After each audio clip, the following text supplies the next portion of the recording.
Splitting Heirs is a 1993 release comedy directed by Robert Young. It stars Eric Idle as Tommy Patel, who's a stockbroker at a London firm owned by the Duke of Bournemouth. One day, Tommy is told to host and look after an American from the American branch, played by Rick Moranis. He also finds out that Henry is actually the son of the Duke of Bournemouth, who owns this company.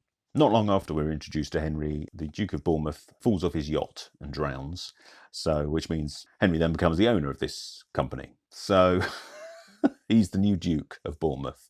At the very start of the film, we see that the Duke and his wife in the 60s at a restaurant partying, and they leave their baby behind. When they go back, he's disappeared, but they do find him again in a phone box. But he's missing his silver rattle and his monogram blanket, which will come back into play later on in the film. All the while, Tommy finds out that he's actually adopted. As you can tell from his surname, Patel, it's not usually, it's an Indian name. His family are Indian, even though he's not. Apparently, this never occurred to him that, he wasn't Indian. But yeah, his mother reveals to him that he was actually adopted, and it dawns on him that maybe he is the heir to this Duke's estate rather than Henry, and Henry is actually the baby that was found, but it wasn't actually, he was a different baby. So yes, then he wants what's coming to him. He wants his dukedom and his fortune, the beautiful wife in the form of Catherine Zeta-Jones. He sets out to try and get it by murder. There's a lawyer by the name of Shadgrind who dealt with the adoption originally. When he finds out he's due to inherit this vast estate, he sort of says, oh, well, I can help, if you need any help, if any accident might befall the Duke, that would be very unfortunate. Basically dropping hints that he should just kill him and he'll help him for a share, basically. He's played by John Cleese. So yeah, that's the film, him trying to perhaps regain his fortune from this imposter, who doesn't realise he's an imposter. So kind of continuing on with our month of comedy. Yeah. This is a oldie. Well, it's an oldie where I come from. That was bad. 1993, so back at the early... Because there's that kind of weird point at the beginning of the 90s where a lot of British comedy... I mean, if you're familiar with... I don't know. I mean, if you're familiar with A Fish Called Wanda and Fierce Creatures and Nuns on the Run, Eric Idle, and King Ralph, The Pope Must Die, all those kind of crazy films that came out of the early 90s, it's one of those films. It's filled with lots of stereotypes, lots of sex jokes, lots of kind of innuendos that the British are kind of well known for. So I'd never seen this film before. It's one I knew, but I'd never seen it before. I've seen the other ones. I've seen all the ones I just mentioned, but this one escaped me. And it wasn't great, I have to say. I think I preferred the others on that list. I mean, they are of their time. Yeah, and if you're, we've said this with other films, if you watch it through today's goggles or today's eyes or whatever, then it's going to look old. It's going to... And maybe this one particular, there's a few... kind of moments which is just like, oh dear, not great. I didn't laugh very often, I have to say. No, I mean, there's not a lot of laugh out loud moments. There's a good joke at the start where he says, oh, I'm bisexual. If I want sex, I have to buy it. Yeah. Which is about the highest bar it gets to, I think, joke-wise. There's a few jokes in there. And a couple of visual gags as well, which are quite funny. But I think for the most part, it kind of falls flat on its face somewhat. I found it very similar to King Ralph, actually. And there was an interesting comment that Roger Ebert made where he said about this film, if the two leads had swapped places, it may have been more convincing. Could agree with that, because it had Rick Moranis been the one who the swapped at birth, the one who was actually the heir, but has been moved off to America, that may have worked better. But I think if that had been the case, if they'd gone with that, it would have followed King Ralph, which came out a couple of years before this. I mean, King Ralph is John Goodman, who is like a working man, and he's thrust into the royal family when all the royal family are blowing up at a photo shoot.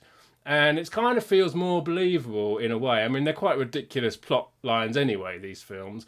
But that feels, you feel for, he goes with it at first and he really enjoys it, but then he's kind of missing his old way of life. The trouble with these films they are essentially about quite vile people. They're like money-loaded dukes, money dripping off them. There's a scene where they all go fox hunting, which is, it's a horrible thing to do. And these are horrible people. And I couldn't quite work out who to root for.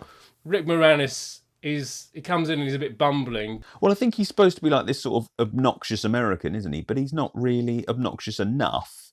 And he's too, Rick Moranis is too nice. He's not. Yeah. He's kind of miscast, really, because he's not that sort of person. Yeah, it's a bit weird. And Eric Idle, who you're supposed to be rooting for, starts trying to. As soon as he starts trying to kill the guy, I was just like, oh, okay, this has gone a bit weird. So it was an odd one. It did feel at times. I thought it felt a little bit thrown together at times. It just felt like a poor version of some of those other films. I mean, Nuns on the Run is another one that I really enjoyed as a kid. I mean, it's very old school nowadays, but there was some funny stuff in that. That's obviously Eric Idle as well and Robbie Coltrane. But this one, yeah, it just felt like it was trying too hard to be funny. I mean, obviously it was written by Eric Idle as well. Yeah. And it feels like a little bit of a vanity project because, he's playing 20 years younger than he actually is. Yeah. So, he's supposed to have been born in 1963, so in 1993 obviously he's 30, and he doesn't look anywhere near 30. I'm sorry, Eric, you can't pass for 30, I'm afraid.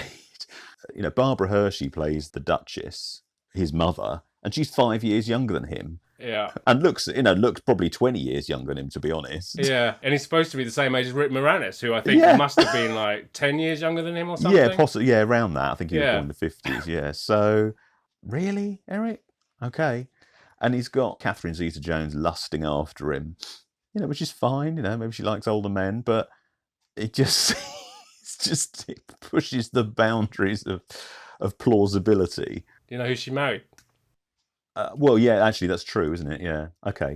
Yeah, she obviously does. Well, I meant her character, obviously. Obviously, yeah. Anyway, he's playing 20 years younger than he actually is, so it's a little bit silly from that perspective. Obviously, the fact that he thinks he's Indian is a little bit odd. Yeah. You could sort of argue maybe it's a little bit misjudged, but I don't know, it's not like anything's made fun of particularly from that perspective. Well, it's odd because there's like two scenes with that family, with his Indian family, and then they're never mentioned again. Yeah, they're never seen again, which is kind of odd. So you're like, well, what was the point in that? Exactly. They had a corner shop, so that felt quite stereotyped from that point of view. But thinking about it, and it is kind of, I guess it boils down to it, the only reason it's there is to elicit a laugh, because he's obviously not Indian. And it was odd because the first time you see him, they go to so he's late for work, and they're obviously this big Indian family, and they're round the table for breakfast, and he's in the bathroom, and they go up and they knock on the door, and the first time he actually answers with an Indian accent, and then he opens the door, and he's Eric Idle, and he talks with his voice, and it just feels it just feels like it's just there to have a bit of a laugh. He's not being nasty or anything like that, but it's stereotype basically. That's what it is. It's just a bit of a strange joke to me. It just it doesn't, like you say, it's just dropped and forgotten about after that. He's depicted as a kind of working class lad, but he's working in a very middle class world. It just, the whole thing doesn't really make sense. It doesn't. I mean, the whole plot is quite ridiculous anyway. Yeah, it's not completely devoid of merit. There's some fun stuff in it. And I think the cast are likeable. Eric Idle is fun to watch, always. So, and Rick Moranis is good in it. I mean, Sadie Frost is in it as well. She plays, I think, his secretary. And they have a bit of a strange relationship. Yeah. But then she's quickly ignored for much of the plot. And it's kind of just thrown in there. And it's like, what? Really? If she'd been in it more, sort of teamed up with him, or I don't know, because he just decides to start trying to kill him when he's supposed to be friends with him. And he's not a particularly, Rick Moranis' character is not a particularly horrible guy. And he doesn't know that he's not the actual heir to this fortune. So it's all a bit strange.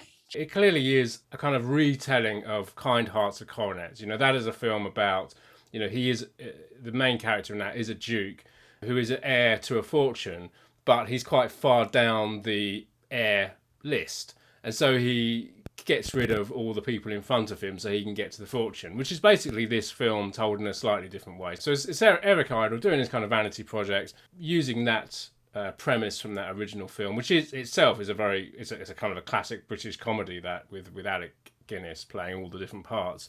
Like I said, they're supposed to be like these vile kind of people, but Rick Moranis kind of plays it. I mean, Rick Moranis is famous for being a lovable guy. He's great fun in Ghostbusters and Honey, I Shrunk the Kids, and I mean, even in Spaceballs, he's supposed to be, like Darth Vader and evil and everything, but even in that, he's likable. He's likable. He's a likable, funny guy, and he's very good. I mean, they almost don't utilize him enough because he's also known for being very good at kind of physical comedy. He's like a slapstick guy, but they don't really utilize him for that in this. So he's kind of an odd casting choice. As you said at the start, it's kind of its time, and all the female characters, as we said, Sadie Frost shows up, doesn't really have a great deal to do, and then disappears, and then comes back very briefly at the end. Barbara Hershey, she's basically they even say in the film she's a man-eater. She's trying to seduce Tommy for much of the film when, when he's actually her son.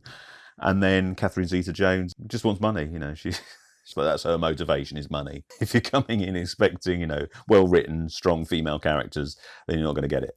But, you will get some silly jokes and a ridiculous plot. I do think Barbara Hershey's actually a really good actress, and she with what she had, I thought she did really well in this. She plays the man-eater very well, and she does a good job at it. And Catherine Zeta-Jones, I mean, this was kind of early for her. She was coming off the back of Darling Buds of May in this country before going off to obviously get into Hollywood. So this is kind of her stepping stone, I suppose, into cinema. And again, she does with what she has to do, she does it very well, and they're both perfectly good. John Cleese is very funny. I mean, like I said before, when John Cleese, he's not in it very often, but when he's on screen, he's very funny. I mean, there's a couple of moments where he walks away from camera. Obviously, John Cleese is very famous for the funny walks, the silly walks that he does in Monty Python, the Ministry of Silly Walks. And although he's not doing that in this film, when he walks, there's a scene where he walks, he's in a graveyard, he walks away from Eric Idle, he walks away from camera, and it's just silly. It's just John Cleese being John Cleese, but he's a very funny, a lot of people say, that they've got funny bones, and I wouldn't say that about Eric Idle, but I would say that about John Cleese. I think he's just naturally a funny guy, and I think that's why Fierce Creatures is better than this, because obviously John Cleese is one of the main actors in the film, and he's very funny when he's on screen, as he is in A Fish Called Wanda 2. And Clockwise, Clockwise is a great John Cleese film, which he's very funny all the time in that film, whereas Eric Idle, not as strong. I mean, Eric Idle is mostly known for, well, he's mostly known for being a Monty Python, but he was also very good. He wrote the songs. He's a lyricist. He's very funny when he writes music. I think his musical stuff is really good. Maybe his screenwriting is not quite as strong as his songwriting abilities. I mean, he obviously wrote Always Look on the Bright Side of Life, which is very funny, and a lot of the other songs that cropped up in Python's universe, which, he's a good comedy songwriter. I think it's a good cast. They work together perfectly well. Yeah, it just didn't work completely for me. I'm sure I've seen this before. That's why I suggested it, but I didn't remember anything about it. Apart, obviously the plot. That was about all I remembered. And obviously it's Python related because it's got Eric Idle and John Cleese in it. It is interesting to go and see the film, to watch the films that those guys went on to make, like Jabberwocky, which we spoke about a couple of weeks ago, and Eric the Viking, for example, that we did quite some time ago. These guys put out a lot of films. Either they work completely separate from other Pythons or collaborated with each other sometimes, such as in this one, with varying results. So, I mean, obviously, something like Fierce Creatures, they were trying to recapture the magic they got in Fish Called Wanda, but didn't really succeed. But it's interesting to watch these guys do different projects that aren't under the Python brand. We have been trying to do Amazon Prime movies because a few of us are in lockdown still, but you've got this one on DVD. I do, yes, there it is. Yeah, I got it for Christmas because I asked for it because I wanted to do it on the channel. So there you go. Yeah, I mean, you can pick it up pretty cheap on Amazon. There's a US release as well. Exactly the same disc. I think no extras on it. Just bog standard stereo sound, but yeah, because it is not particularly well loved, so I don't think there's going to be any sort of special edition Blu-rays or anything released. Yeah, it's not hard to find if you want to check it out. I don't know if it's streaming anywhere. Probably not. You might be able. Don't think so. Not that I've seen. No. So it's kind of one of those sort of forgotten about films, probably with sort of good reason. Good reason, yeah, exactly. I mean, I'd say it didn't make me laugh much. I think if I went back and watched something like this again, I'd probably hit go for one of the other films we mentioned, King Ralph. I'd quite like to see that one again. I don't think I've ever seen it, so I must check it out. Oh, well then maybe we should do because I suppose that's probably you know, there's a lot of similarities there, and I wouldn't be at all surprised if Eric Idle took a little bit of inspiration from that one for this one, because that one came out a couple of years before. Yeah, maybe we should have a look at that one and do that one sometime soon, and kind of maybe compare the two. And that was Splitting Heirs. And as always, if you enjoyed the video, let us know in the comments below. Hit the subscribe button up there, and don't forget to push the bell for notifications. There's some other videos to check out over here. Come and find us on Twitter, Facebook and Instagram, and join us again soon for another video.